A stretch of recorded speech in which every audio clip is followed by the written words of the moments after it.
Oke baik, Assalamualaikum warahmatullahi wabarakatuh. Selamat datang di video ajar MG3112 pengolahan dan pemanfaatan batu bara. Hari ini kita akan melihat lebih dalam terkait dengan floating analysis atau uji endap apung batu bara. Floating analysis atau dikenal juga dengan sebutan heavy liquid separation merupakan teknik pemisahan yang memanfaatkan perbedaan relatif density atau densitas relatif dari suatu material. Dengan prinsip tersebut, dalam hal ini kita dapat memisahkan batu bara dari pengotornya. Metode ini digunakan untuk memperoleh data distribusi densitas relatif serta kualitas batu bara. Data inilah yang dikenal sebagai karakteristik ketercucian batu bara atau washability. Sementara itu, proses pengujiannya sendiri disebut dengan floating analysis. Prinsip dasarnya sederhana. Ketika dua partikel dengan densitas berbeda dimasukkan ke dalam media cair yang memiliki densitas di antara keduanya, maka partikel yang lebih ringan akan mengapung, sedangkan partikel yang lebih berat akan tenggelam. Ada tiga tujuan utama dari uji endap apung ini. Yang pertama, untuk memilih metode pencucian batu bara yang paling efisien dan ekonomis, termasuk menentukan skema prosesnya. Lalu yang kedua, untuk mengetahui kisaran densitas media cair yang digunakan, serta menghitung nilai recovery, kadar abu dan yield dari produk batu bara. Dan yang ketiga, sebagai alat kendali proses di pabrik pencucian batu bara, baik itu untuk lapisan, sumber, bagian sirkuit pabrik yang berbeda maupun kombinasi umpan pabrik. Berikutnya, ini adalah preview dari output bahan ajar kita pada hari ini. Ini merupakan pada bagian bawah terdapat tabel hasil pengujian. Pada tabel ini setiap fraksi densitas relatif atau relative density ditunjukkan bersama dengan data persentase berat, kadar abu, kumulatif float, kumulatif sink, serta nilai near gravity.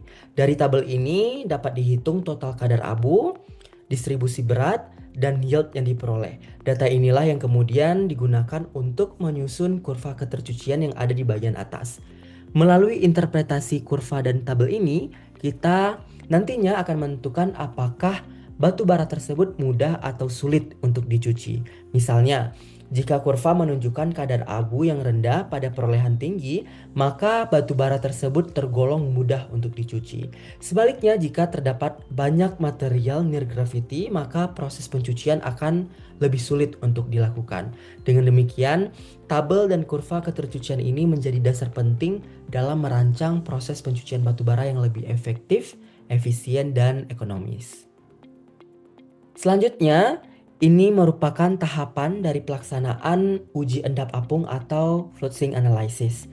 Langkah pertama tentunya adalah menentukan fraksi ukuran batu bara yang akan diuji, serta memilih rentang densitas relatif atau relative density yang akan digunakan. Kedua, pengujian dilakukan secara bertahap, bisa dimulai dari densitas terendah atau dari densitas tertinggi sesuai dengan kebutuhan analisis. Langkah ketiga, data hasil pemisahan kemudian disusun dalam bentuk tabel ketercucian batu bara yang berisi distribusi massa, kadar abu, dan perolehan pada setiap fraksi densitas. Lalu langkah keempat, dari tabel tersebut kita dapat membuat kurva ketercucian batu bara seperti cumulative float curve, cumulative sink curve, dan yield curve. Kurva ini akan memvisualisasikan seberapa besar kemungkinan batu bara dapat dipisahkan dari pengotornya. Dan langkah terakhir yaitu melakukan interpretasi kurva ketercucian batu bara tersebut.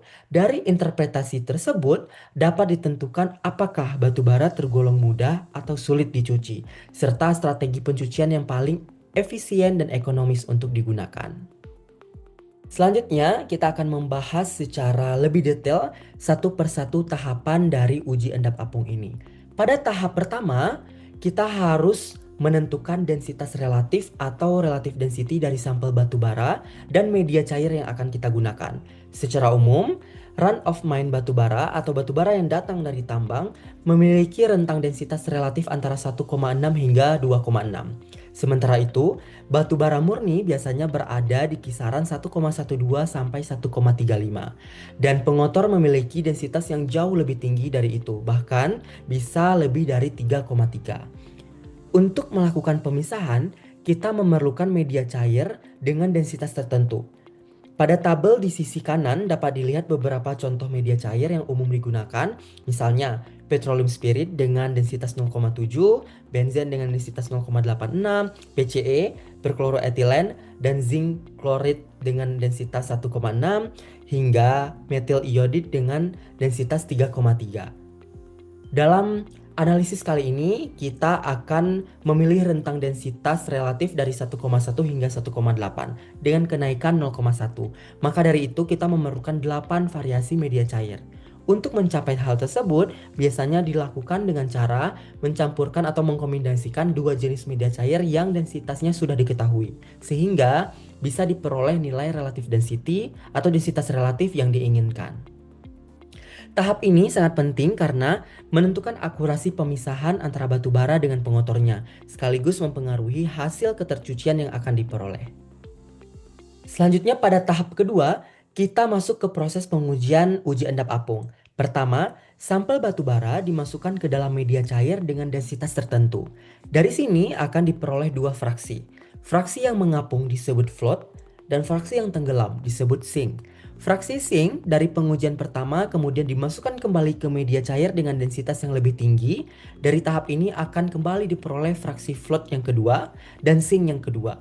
Proses ini dilanjutkan secara bertahap dengan menggunakan media cair dengan densitas yang semakin tinggi. Dengan cara ini batu bara dapat dipisahkan berdasarkan rentang densitasnya. Perlu dicatat bahwa urutan pengujian bisa dilakukan mulai dari densitas terendah menuju yang lebih tinggi, ataupun sebaliknya, dari densitas tertinggi menuju yang lebih rendah. Pilihan ini biasanya disesuaikan dengan tujuan analisis maupun ketersediaan media cair yang ada di laboratorium.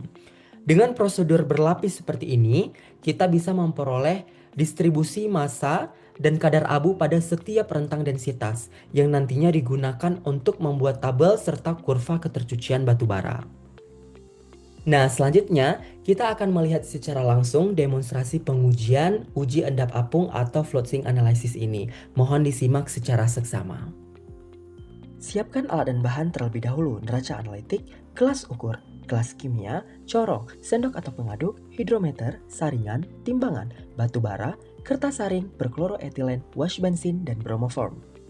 Langkah pertama adalah membuat larutan dengan densitas 1,1 sampai dengan 1,8 dengan kombinasi perkloroetilen, wash bensin, dan atau bromoform dengan komposisi tertentu untuk mendapatkan densitas larutan tertentu yang diinginkan.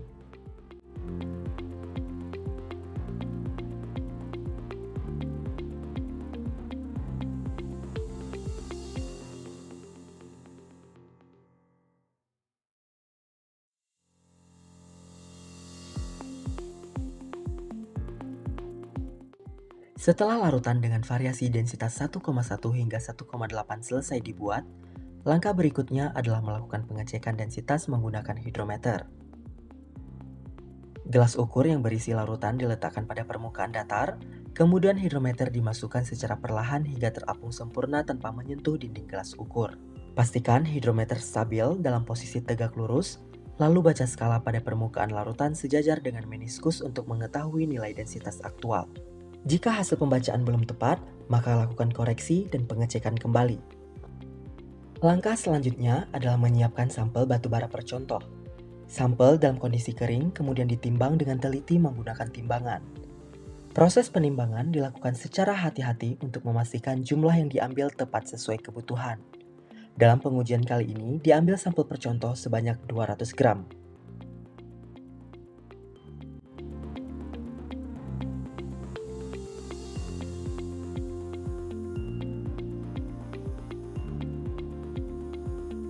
Langkah selanjutnya adalah memasukkan sampel batu bara ke dalam media cair dengan densitas paling rendah terlebih dahulu, yaitu 1,1. Sampel dimasukkan secara perlahan agar butiran batu bara dapat terdispersi merata di dalam larutan. Setelah itu, larutan diaduk secara perlahan menggunakan batang pengaduk hingga tercapai kondisi homogen, sehingga setiap partikel batu bara memiliki kesempatan yang sama untuk berinteraksi dengan media cair. Tunggu hingga terjadi pemisahan antara batu bara terapung dan tenggelam. Langkah selanjutnya adalah batu bara yang terapung atau float dan batu bara yang tenggelam atau sink masing-masing diambil. Kedua fraksi ini diambil secara hati-hati agar tidak terjadi pencampuran kembali. Pencatatan berat batu bara ini sangat penting karena akan menjadi dasar dalam perhitungan persentase yield, kadar abu, serta recovery pada analisis ketercucian batu bara.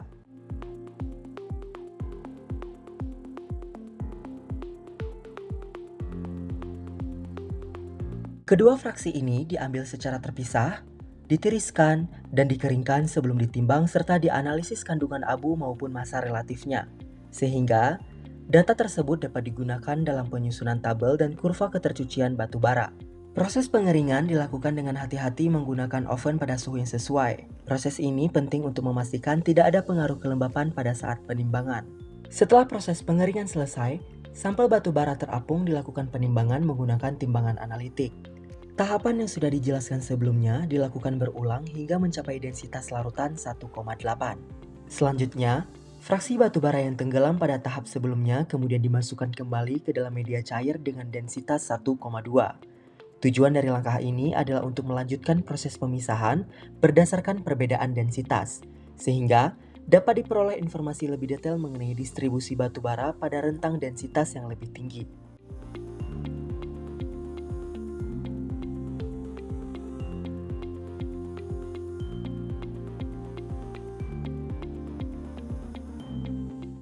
Lakukan penimbangan kembali pada batu bara kering yang tenggelam pada densitas 1,8. Lalu, hitung berat keseluruhannya dan bandingkan dengan berat per contoh sebelum pengujian dilakukan. Baik, selanjutnya kita akan membuat tabel ketercucian batu bara. Nantinya akan dilanjutkan dengan membuat kurva ketercucian batu bara dan menginterpretasi kurva tersebut. Dalam membuat tabel ketercucian batu bara, terdapat 13 kolom yang harus diperhitungkan. 3 kolom pertama merupakan hasil dari analisis awal pengujian yang dilakukan. Kolom pertama merupakan fraksi densitas relatif. Kolom kedua adalah persen berat di setiap fraksi densitas relatifnya, didapatkan melalui perhitungan berat batu bara di setiap fraksi dibagi dengan jumlah berat batu bara total, dalam hal ini 200 gram. Kolom ketiga adalah kadar abu pada setiap fraksi densitas relatif, didapatkan dari analisis kadar abu atau analisis proximatnya. Selanjutnya, kolom keempat adalah persen berat abu di fraksi terapung pada densitas pemisahan tertentu. Didapatkan melalui perhitungan kolom kedua dikali kolom ketiga dibagi 100. Sebagai contoh perhitungan, pada baris kedua, kolom keduanya adalah 0,337. Kolom ketiganya adalah 3,984. Kolom kedua kali kolom ketiga dibagi 100 sama dengan 0,337 kali 3,984 bagi 100 sama dengan 0,013. Selanjutnya, kolom kelima adalah kumulatif dari persen berat abu. Pada kolom kelima ini didapatkan melalui perhitungan kumulatif dari kolom keempat. Sebagai contoh, pada baris kedua, kumulatif baris kedua pada kolom keempat adalah 0,000 tambah 0,013 sama dengan 0,013.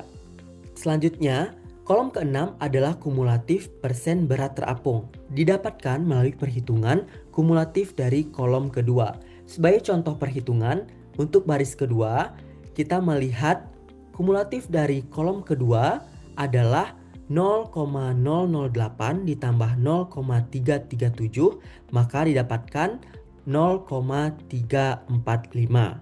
Selanjutnya, untuk kolom ketujuh, ini adalah persen kadar abu dari kumulatif fraksi terapung. Didapatkan melalui perhitungan kolom kelima dibagi kolom keenam kali 100. Sebagai contoh perhitungan, 0,013 dibagi 0,345 dikali 100 sama dengan 3,888. Selanjutnya, kolom 8 adalah persen berat abu dari kumulatif fraksi yang terendapkan. Didapatkan melalui perhitungan jumlah atau total kolom keempat dikurangi kolom kelima. Jumlah atau total dari kolom keempat adalah 6,317. Dikurangi dengan kolom kelima adalah 0,0013. Maka hasilnya adalah 6,304. Selanjutnya, pada kolom ke-9 ini adalah kumulatif persen berat tenggelam. Didapatkan melalui perhitungan 100 kurang kolom ke-6. Maka sebagai contoh perhitungan untuk baris yang kedua, kolom ke-9 didapatkan dari 100 dikurangi dengan 0,345 sama dengan 99,655. Kolom ke-10 adalah persen kadar abu dari kumulatif fraksi tenggelam.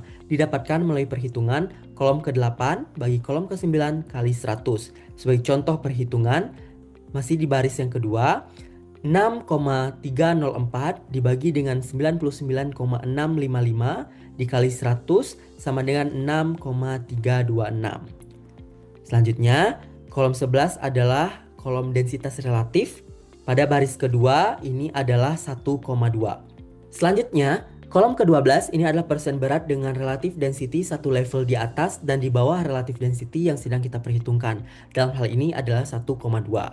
Contoh perhitungannya didapatkan melalui, untuk baris yang kedua, didapatkan melalui kolom ke-6 baris ketiga atau relatif density 1 di atasnya yaitu 1,3 dikurangi dengan kolom ke-6 baris pertama atau relatif density 1 di bawahnya yaitu 1,1 dengan angka 43,084 dikurangi 0,008 maka hasilnya adalah 43,076. Selanjutnya, kolom terakhir adalah kolom 13 didapatkan melalui perhitungan. Sebagai contoh masih untuk baris yang kedua.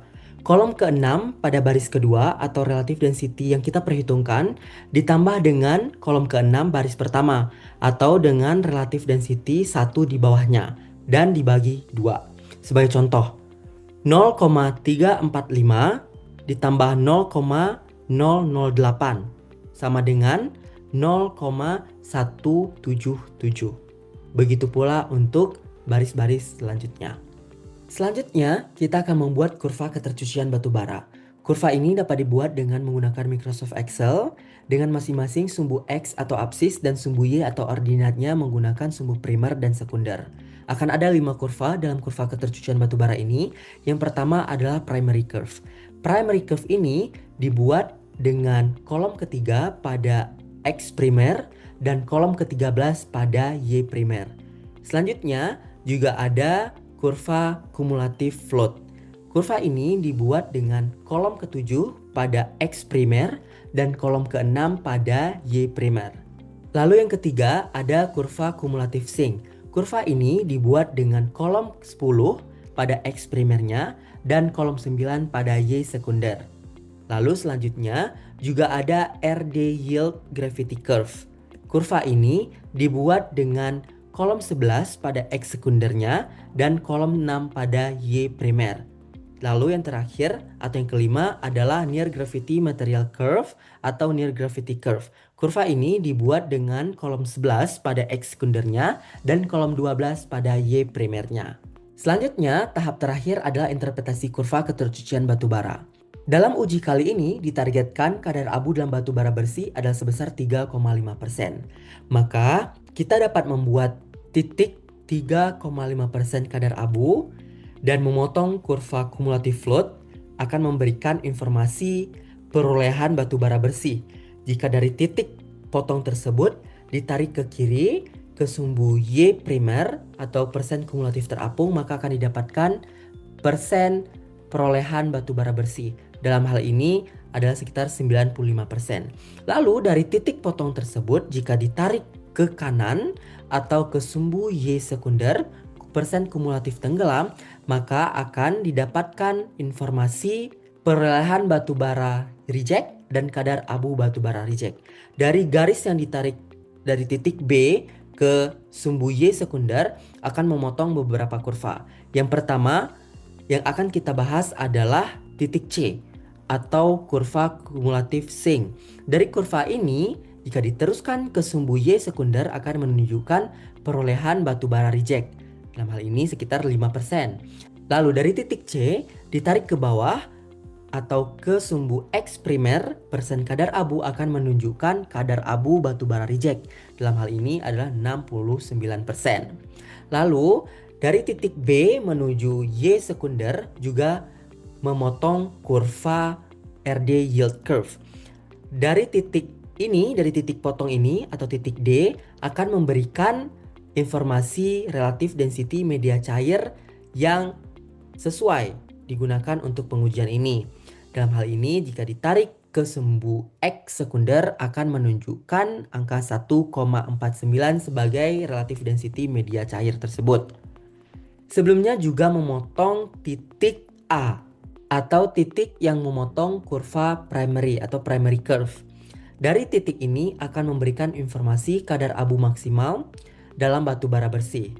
Didapatkan dengan menarik dari titik A tersebut ditarik ke bawah atau ke sumbu X primer persen kadar abu, maka akan didapatkan kadar abu terbesar atau maksimal dalam batu bara bersih. Dalam hal ini sekitar 17%. Sebelumnya dari titik D menuju sumbu X sekunder atau densitas relatif juga memotong kurva near gravity curve.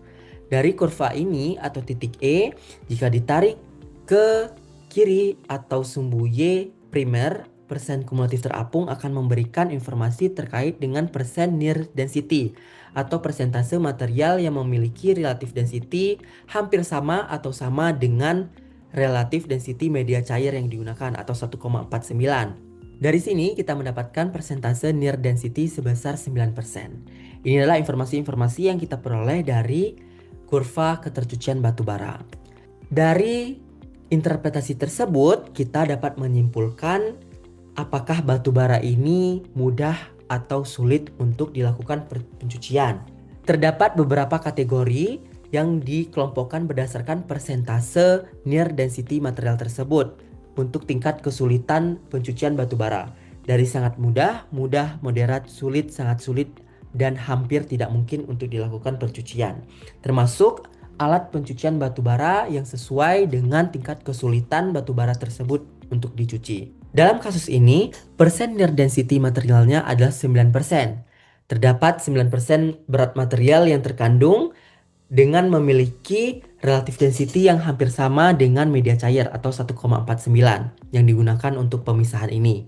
Dan jika dilihat pada tabel yang tertera pada slide, proses pencucian batu bara pada kasus ini tergolong mudah untuk dilakukan karena masuk dalam rentang 7 hingga 10. Dan kemudahan pencucian ini juga sebenarnya kita dapat melihat dari primary curve atau kurva yang berwarna oranye. Kurva yang berwarna oranye ini pada absisnya atau persen kadar abu sumbu X primernya menunjukkan lekukan yang tajam dan daerah dataran yang cukup panjang. Hal ini juga spesial menunjukkan bahwa batu bara tersebut mudah untuk dilakukan pencucian. Sekian dari video ajar MG3112 pengolahan dan pemanfaatan batu bara terkait dengan float zinc analysis atau uji endap apung batu bara. Terima kasih. Assalamualaikum warahmatullahi wabarakatuh.